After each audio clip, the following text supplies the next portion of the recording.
So this is session one of our run of the Between. We have just off mic done all the preliminaries, the character creation and all that, and we're starting right with the Limehouse Lurker. And the introductory text for the Limehouse Lurker is this. Jenny Johnston, the proprietor of an opium den in Limehouse, tells you a story that had yet reached Scotland Yard or the papers. 3 people have been found dead in recent days, the bodies completely exsanguinated. The first was a prostitute called Soft Jimmy, found in a dark corner of the opium den. The second was a young mother, Charla Bell, found in an alleyway behind the Limehouse school. And the third was a Chinese sailor, Zhao Dongai, found outside a pub near the Regent's Canal dock, the Dock and Whistle. Jenny, an informal community leader in Limehouse, has been keeping the bodies in her basement. She's hesitant to go to the authorities because she fears it will cause trouble for the small but thriving Chinese immigrant community in the district. She heard that Hargrave House is experienced with the matter such as this and has asked for your help.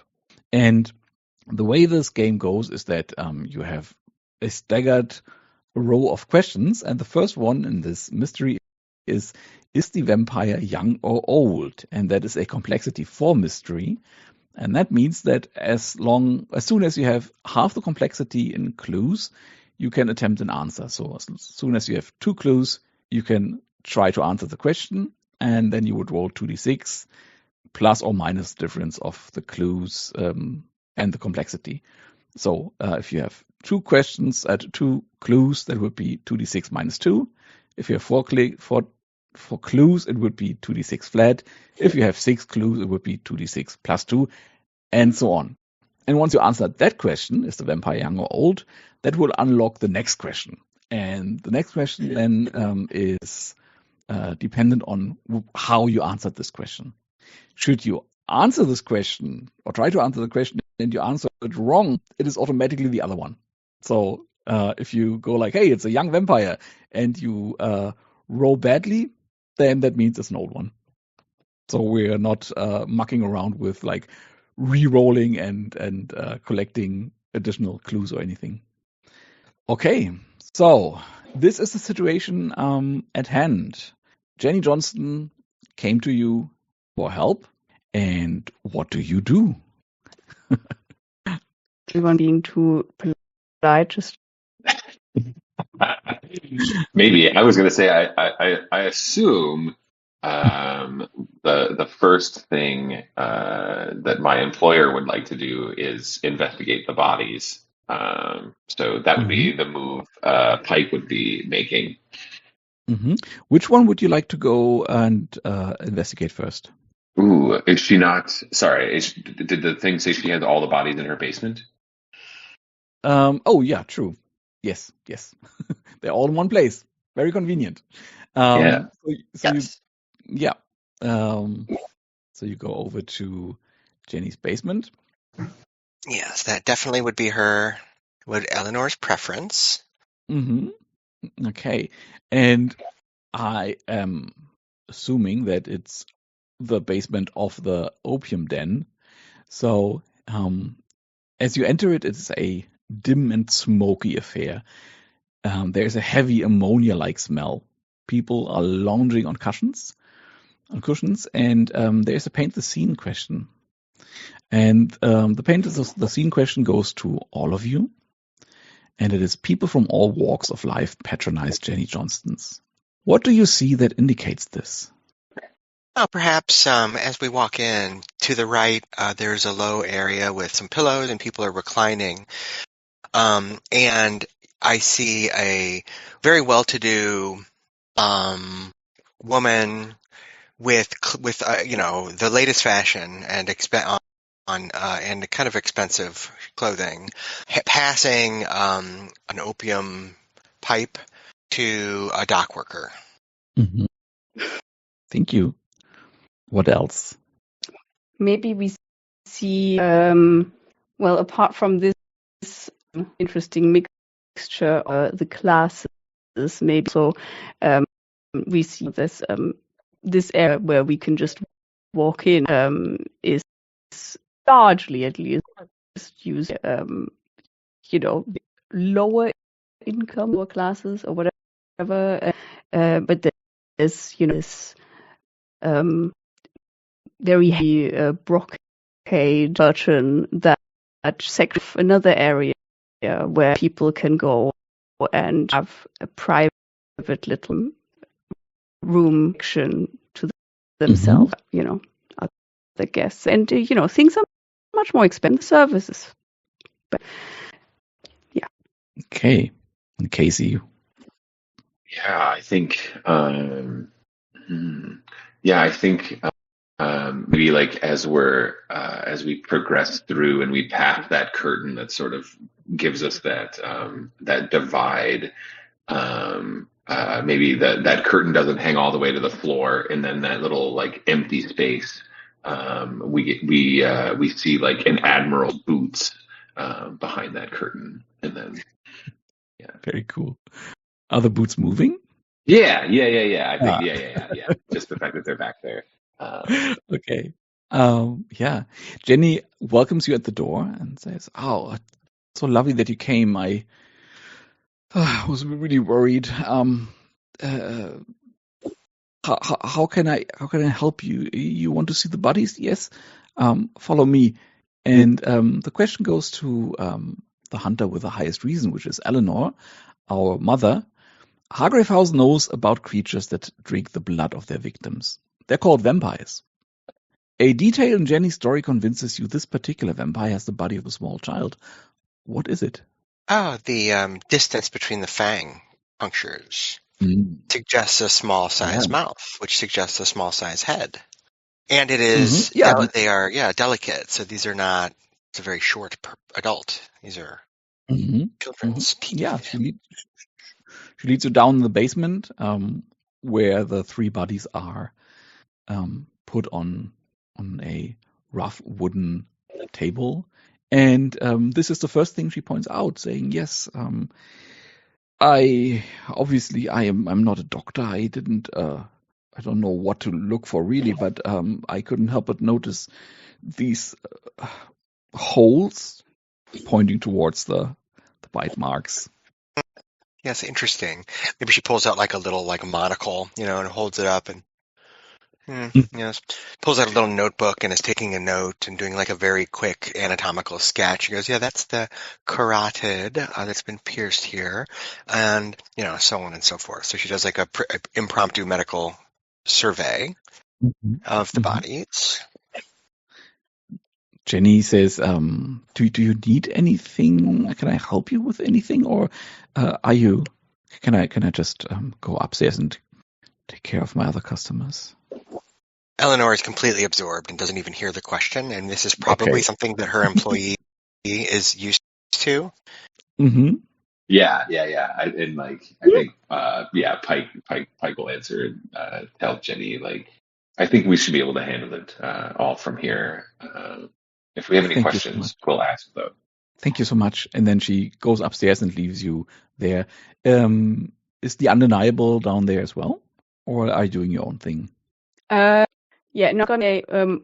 I think the Undeniable would have probably frequented this before. So I think they're very comfortable walking in, sort of following into the basement, into the room somewhere, to getting servant. I think he would talk, the other staff while maybe partaking. Yeah.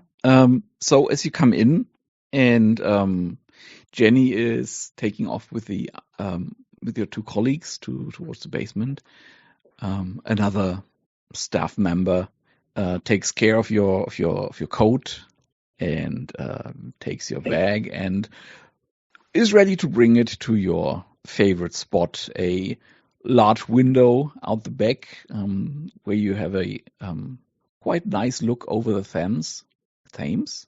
How do you pronounce that? It has a TH. And the Thames. And says, I don't know how to say that, but I'm afraid Oh no, let's do it differently.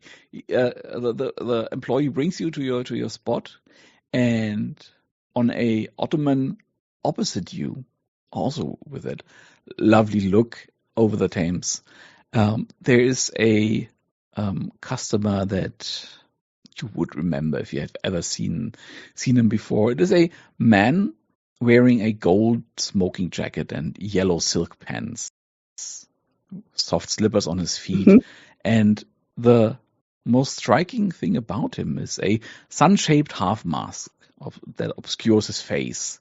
And as you come in, he seems to look up at you. It's a bit difficult to see through the mask, but doesn't get up, as probably would be customary, seeing that he is sitting in your little box.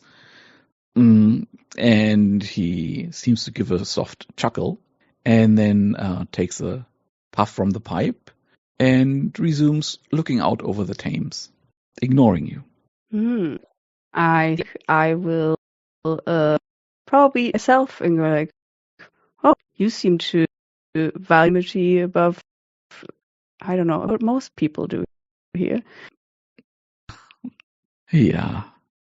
Mostly I value being by myself and not being considered with the riffraff. I think I will think I've already sat down and made myself go, and like, oh well, very welcome to that. In a different, this one is mine. Oh, I understand how you could think that, but no, I'm here. I was here first, but you're welcome to my tea if you'd like. He says and points to a tea set that is on a little table between you. I think you are mistaken about the seating and booth arrangements. It's not a first come first situation. Oh no, I understand that, but it is a I come and I am served situation. I think can I play? Just you can. He's a side character. He is a side character. I don't know. Maybe it's also a bit. Don't worry about it. No, actually, no. Let me not do that. Boring. Right now. Yeah. Well, you seem to have similar charms. As I'd say I don't admire that the person. Don't come across it very often. Oh, that is true. You are remarkable among the customers of this establishment. But then again, there is a reason why both of us are here, isn't there? This is a place unlike any other. Indeed. And I think I'll move his tea and tip a little bit of my inside it as well before. Yeah. He does not react to that in any way. It's almost like it's the done thing. And he says, but really, why are you here? I usually take pains to not frequent this establishment on the same days you do. What brings you here today? You do? This is unusual. Oh, yes, I assumed it was the same way the other way around. You know. Oh, no. I've never your goings on with they certainly don't affect my leisure activity. But yeah, sometimes to change things up. He takes another deep sip of or puff of his opium pipe and says, oh, anyway, I was about to leave. The Duchess of Kent is terribly lonely this time of year. And he gives you a little curtsy. And unless you want to do anything or play any moves, he will leave you to your own devices. Yeah, I think, I'm sorry. Just don't think the give thing works. That's okay. You could also do the information move. And try to I wouldn't even see if know what. Yeah. Yeah, but that's No, okay. I don't know. Mhm. Anyway, sorry. I'm just wondering if... No, forget about it. I'm sorry. My brain is not working very fine. That's fine. Just on the matter of the information move, you don't need to know what you're asking him, right? You can the move says when you search for a clue, conduct research, or otherwise gather information, describe how you're doing so, and roll with an appropriate ability. So it could be just something like, yeah, and I pick his brain. Maybe he has seen something. It could be as simple as that. Mhm. Yeah. Okay. Well, fair enough. Maybe. Yeah. Maybe I will. Oh, well. You are practically a saint. Entertaining Duchess. The Duchess of Kent. Like you're A better lovely lady, man than I am. And for sure. but like just more. While I have you, have you Yes. heard anything untoward about anything untoward around? Any birds whispering anything into your ear? Yeah, why don't you roll the information move for me, and then we see. You And I wonder, is this? Sorry, you finished I would think. your sentence. I would think presence would be a fitting attribute to roll with. That would have been my thing as well. Then we are in accordance. Okay, let me. My unnamed undeniable. Okay, so that is 2d6. What presence is 2, I think. 2. Anyway, I just roll first, and then okay, they're up. It's a 9. 9. Of course, now I close the keeper. The information move on a 9 says there's a complication either with the clue itself or a complication you encounter while searching. The keeper will tell you what the complication is. Okay, but first of all, you find a clue. And let me just quickly go through the list of clues. Yes. You are that's beautiful. You ask him about whether or not something weird has been going on, and he's like, wouldn't you know? It's just the strangest thing. As I was sitting here, looking over the river, I swore I heard a childlike voice castigating me for being too full of vice, being fallen from grace. Obviously, I just took another puff and it disappeared, but it was odd. Anyway, it was a joy talking with you, but I must take my leave. The clue is an opium den patron claims a small childlike voice from the shadows has been castigating them for their vice. Okay, I think I'll just reply. Well, it happens to us. I hope it won't bother. It won't mind for too long. Yeah. And then anyway, I'll see you around. And that is the complication. The complication is you are marked by the man in the sun mask. Cool. Can you just opium den claims childlike voice? How thoughtless of me! I have it here. I can just copy paste it. Let me do just that. Well, I started in there. Yeah. It's time to get the mural boards that I haven't done it yet. Don't worry. Oh, there we are. Okay, that is our first clue. Cool. Marked by the man in the sun, correct condition? Yes.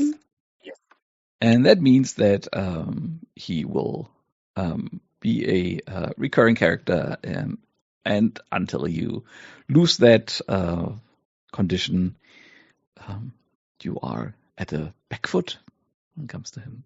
What are the 2 other characters doing in the basement, meanwhile? It sounded to me like our mother was also looking for clues. Yes. I would say I was doing an information move because I didn't take the beneath the skin. So I guess I just would roll the standard information move. With reason? Yes. So let me go ahead and roll that. Here we go. Where are we rolling? I should have been paying closer attention. There is a character. Which Is there a roller? There is a dice roller that I will just drop in the chat. You can also roll your physicals or whatever you want. There's the dice roller. Which dice? Okay. Do. Okay, and it's 2d6 plus 2. Hmm.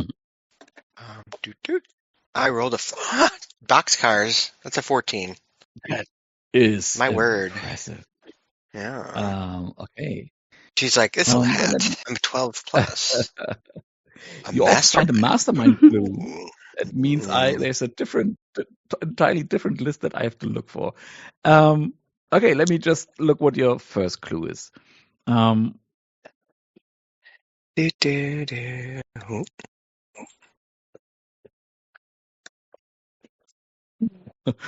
that's beautiful. Just because it's so creepy.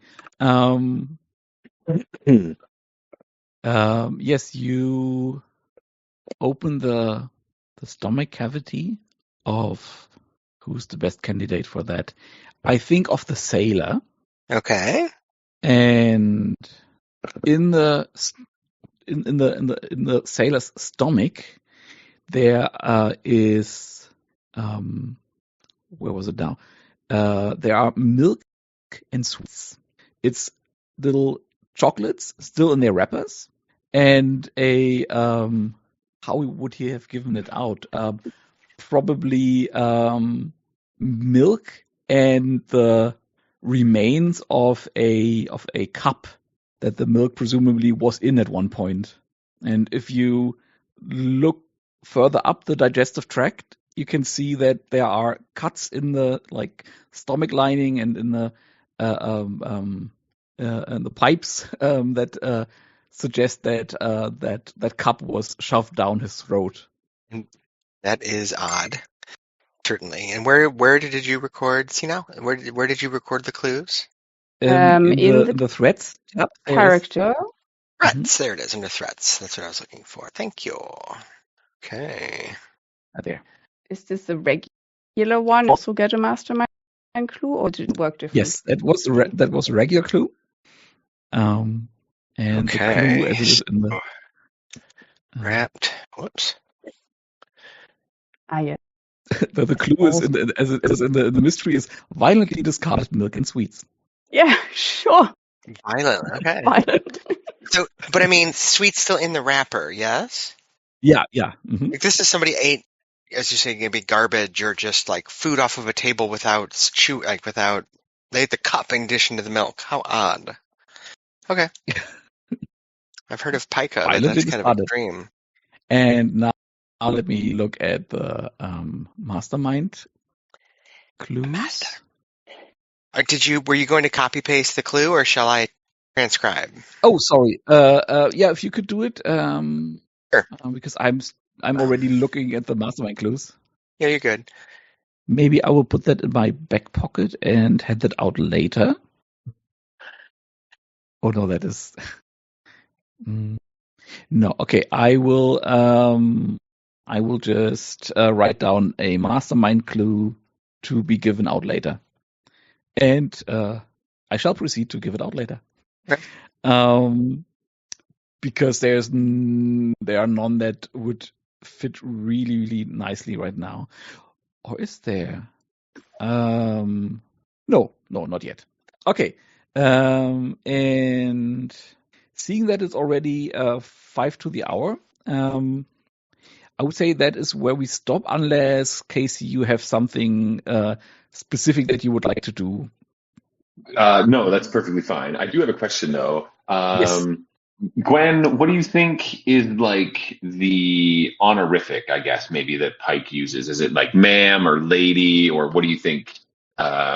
Is there one even? So perhaps Madam Doctor. Ooh, yeah, nice, Madam Doctor. I like that. Yeah. Okay. Awesome. And then we can. Sorry, I didn't mean to interrupt. Then we can go to Stars and Wishes, and then wrap it up for today. Of course, if I may start, Stars, of course, for all of you for coming, for being such good sports, also for filling our tiny little teensy mini scenes that we had with life. And I have no particular wishes, only to enjoy more of what we had today. Who wants to go next? Yeah, I can jump in. Yeah, I agree. The personal quarter items, that's a very cool thing that happens. And I thought everyone gave out really awesome items. I'm looking Yes. forward to seeing how those kind of come to bear, for sure. I'm looking forward to the whatever dynamic develops between Pike and Elinor. I'm super excited for, and whatever relationship that relationship sets up between Pike and our Undeniable. I am also fascinated to see what's going on there. But yeah, I guess. A star for what felt like the Undeniable doing undeniable shit. Like I know at the beginning you said like maybe I'll have a hard time leaning into this, but like walking in and being like I own this place. What are you doing in my spot? Felt very undeniable. So big stars for that. Yes. Yeah, Yes. yeah, I'm just kind of looking forward to Plus like I one for say me. seeing how we go and finding our places amongst ourselves. Really excited to see how that works out. Mm-hmm. Thank you. Gwen, do you have anything? Yeah, I mean, just stars to Dominic for setting this up and getting it running and running it so smoothly. I mean, I've had done it before, but it was so easy to slide back in. And yeah, great items, interesting characters. I love the little taste we're getting of the character so far. It's like a little appetizer, you know? I'm looking forward to what happens next. And wishes is just, yeah, more, please. Yep. And Sina? Yeah. Just for the little, I don't know the detail of how. Oh yeah, of course, the Madam Doctor needs to make a little, or a little, I don't know, an illustration in Canada, just like so, and being so much in the work medium, just very nail and I don't know. I feel like everything was already.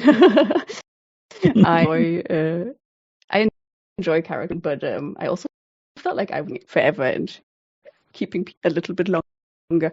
But I'm looking forward to all of these interesting mix, and also yeah, I find them in general an interesting character, and to see how that affects the rest of group. So forward to that. I guess that. Yeah, I don't know if I have. Probably that I will. Of my little details I haven't added. I'm so bad at making decisions. So yeah, we should be quicker. You know. Anyway, otherwise, it's just I'm looking forward to this. Yeah. Yeah, don't worry about it. You're doing great, Sina, as always. But I'm really happy, just to mirror what you just said, with the selection of playbooks. Like to have this particular constellation, and not a like the usual explorer and the usual American. That's really, really interesting. I'm really curious to see where that goes. Okay. Yeah, for sure. I'm stoked on the choices for sure. Now stop the recording.